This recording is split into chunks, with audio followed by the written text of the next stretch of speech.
example approaching. There was a chin-up, eyes-forward purposefulness to him that spoke of someone comfortable with his own masculinity. He had the whole tall, dark, and handsome thing working for him in a way that caught her eye and made her look twice. While she couldn't see the finer details from this distance, he had short black hair, cropped close on the sides with a bit of curl to it on top, and an angular, even-featured face that no doubt photographed well. Definitely worth that second glance. He didn't look like the type who'd need to whistle at a woman to get her attention. Not in that expensive, probably Italian suit. No, more likely he'd have most women wanting to whistle at him. Well, why not? She elbowed her way through the crew, pushed up her checked flannel shirt sleeves, and leaned over the short stone barrier. "Hey, baby!"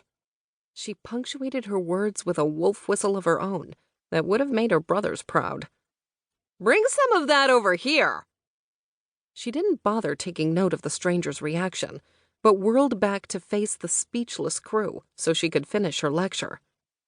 "It doesn't sound very attractive coming from me, does it?" The burly foreman shrugged his hairy shoulders and gave her a gap-toothed grin. "Actually, it's kind of a turn-on." She might have known she was wasting her time trying to prove a point to this group. "Geez, Eve," one of the carpenters complained. "First you paint mustaches on all the girls in the porta-potty calendar, then you mark which ones have implants. Now you won't let us admire what's right under our noses?" He cast a wistful look down the street, but the girl in the halter top had disappeared around a corner. "And I'm pretty sure those weren't implants either." True. Eve had to face their calendar, but only because they hadn't noticed that there was a woman working on site who had to use that porta-potty too. To them, she was just a really short, skinny guy, without implants. She dropped her hands to her hips and offered a compromise. "Tell you what, if you guys stop with the whistling, I'll quit drawing on the calendar." Having established a mutually satisfying agreement, Eve hiked back to the trailer, repositioned herself in her chair, and propped her size 5 steel-toed work boots on the battered desktop. She twirled a studded earring in a nervous habit she couldn't seem to break.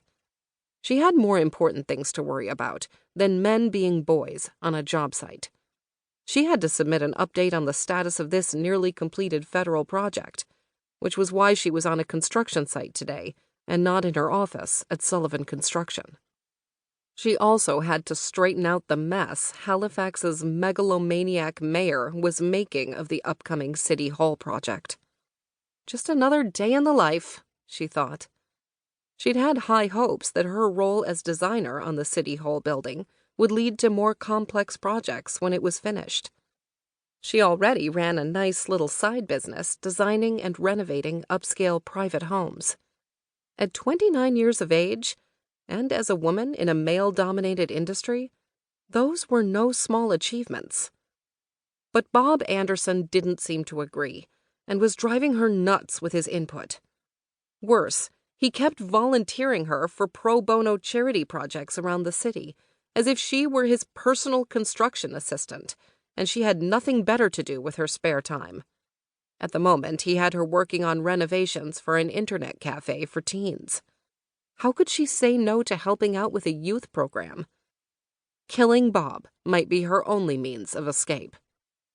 She sighed and turned her attention back to her computer screen. The work crew and the handsome guy in the Italian suit, already forgotten. Matt Brison had been around enough construction sites throughout his career that not much about them surprised him anymore.